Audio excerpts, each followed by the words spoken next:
Hello sa inyong lahat! Narito na naman si Mami Essie para mag-share na naman sa inyo ng isang masarap na recipe.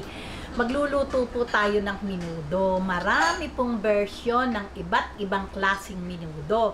Pero ang lulutuin po natin ngayon ay ang menudong Tagalog.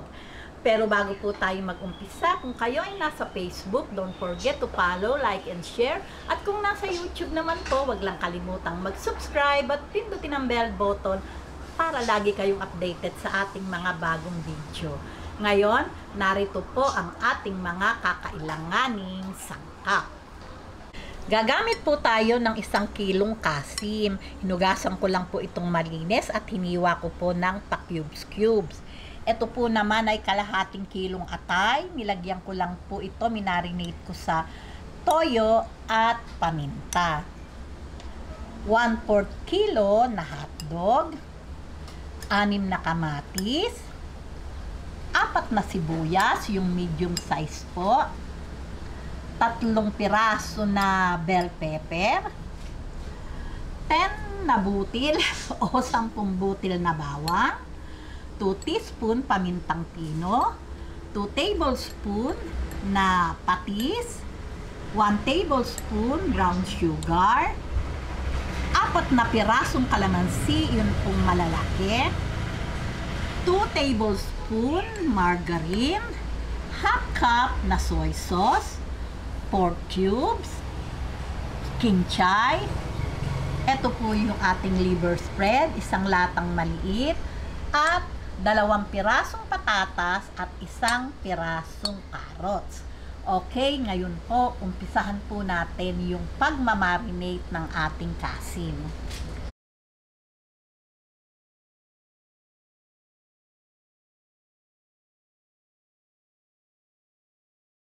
Ngayon, lagay po natin tong soy sauce. Ayan, 1/2 cup. Tira po natin yung konti. At gagamitin po natin yan mamaya. Lagay po natin ng margarine. Ayan, ito po yung medyo kakaibang twist sa pagluluto ng menudong Tagalog. Lagyan po natin ng 1 teaspoon na paminta. Itong kalamansi,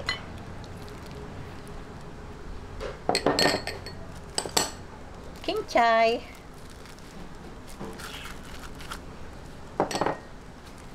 itong sibuyas, ayan, atin lang pong i-marinate.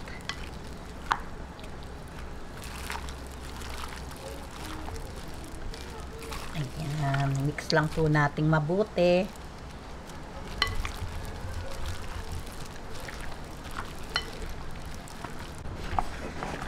Ayan.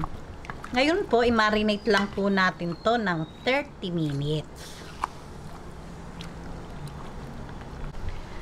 Ayan, after 30 minutes, ngayon po, umpisahan na po natin yung pagluluto. Okay? Ngayon, umpisahan po muna natin yung pagpiprito ng ating patatas at carrots. Pagsasabayin ko na po. Ay, sorry.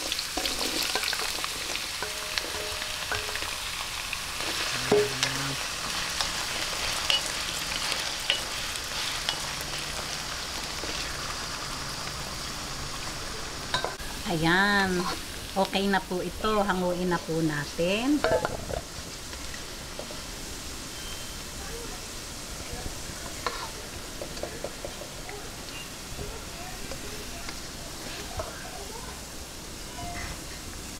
Ngayon, ito naman pong bell pepper. Bahagya lang po natin itong ipiprito. Mga seconds lang po.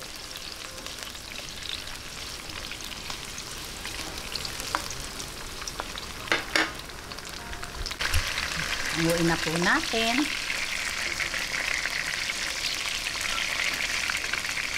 Ngayon, umpisahan na po natin yung paggigisa. Unahin po natin ang bawang hanggang sa mag-light brown.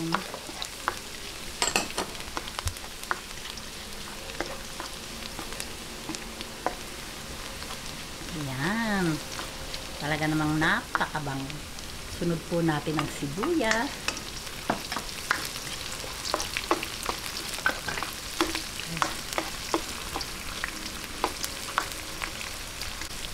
Ang kamatis. Ayan. Hayaan lang po nating magisang-gisa yung kamatis hanggang sa lumambot.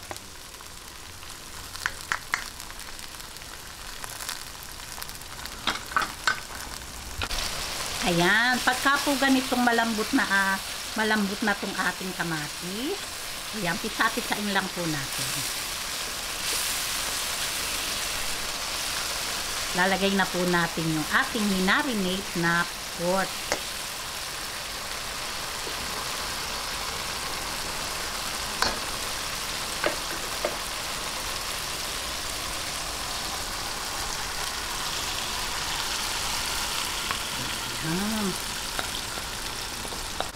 Ayan, ngayon po, ito po ay gigisahin natin gisang-gisa hanggang lumabas yung sarili niyang katas. Ayan, bayaan lang po natin.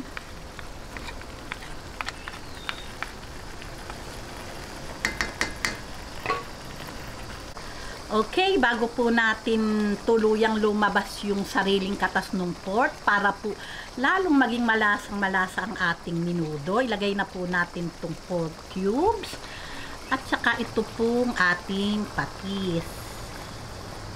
Ayan. Ayan, ngayon po tatakipan ko to at hintayin na po natin siyang masangkot siya ng husto. Ayan, pagka po ganitong lumabas na yung sarili niyang katas, lalagyan po natin ng bahagyang sabaw. Ayan.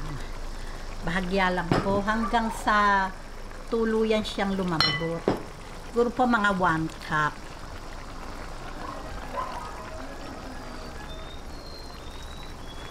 Ayan, lagay natin tong soy sauce. Ito po yung natira kang gina. Ayan. Itong patis. Ngayon, hintayin lang po natin siyang lumambot bago natin ilagay yung atay. Kasi po pag po nakuluan ng matagal yung atay, tumitigas po yun eh. Kaya hintayin po natin itong lumambot bago po natin siya ilagay. Okay? Takipan po ulit natin at tuloy lang po yung pagpapalambot. Okay, dahil po malambot na, ilagay na po natin ang atay. Ayan.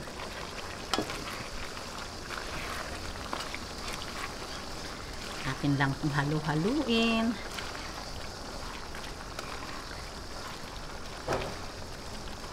Ayan, mga 3 minutes bago ko po ilagay yung natitira pang mga ingredients.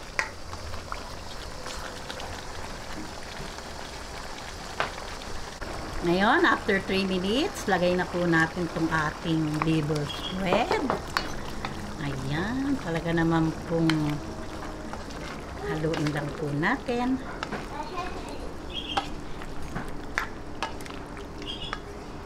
Ayan. Itong hotdog. Sabay-sabay na po yan. Itong patatas.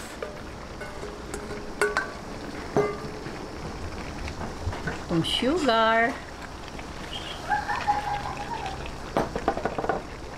itong paminta. Sa pampalasa po, nasa inyo po iyon kung meron kayong gustong ilagay na pampalasa. Eh, pwede naman po. Yan, atin lang pong haluin. Atin itong ating bell pepper. Ayan.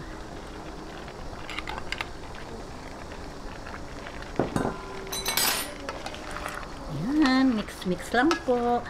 At mukha naman po talagang napakasarap. Yung pong alat, syempre po, nasa panlasa nyo yun. Ayan.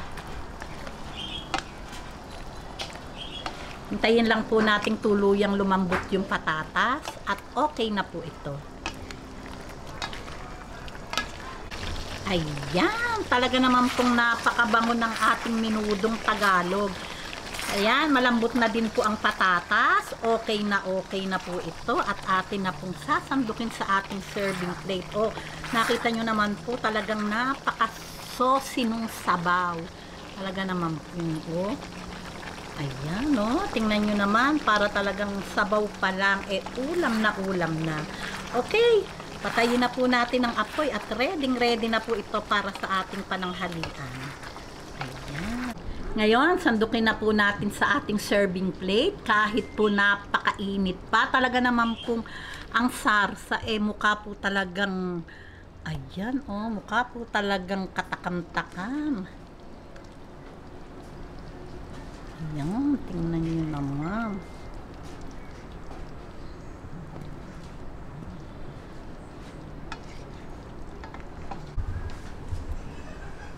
Ayan, tingnan nyo naman, narito na po ang ating napakasarap na menudong Tagalog. Tikman naman po natin kung ano yung pinagkaiba ng menudong Tagalog sa mga menudong niluluto natin.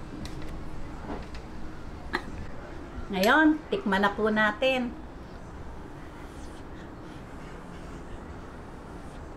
Mainit.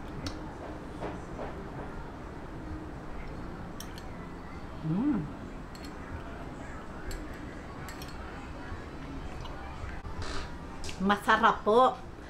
Ang medyo lang po pagkakaiba, ito po kahit walang tomato sauce, talaga pong napakalilamnam dahil po gawa po ng kamatis. Tapos, yung pong kakaibang sundot kasi po may kinchay at saka margarine. Talaga pong masarap. Yummy po.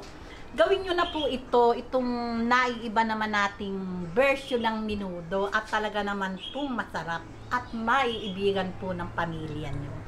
O, paano po? Kung nagustuhan nyo ang video na to, huwag lang kalimutang mag-likes and don't forget to share and subscribe. Babus!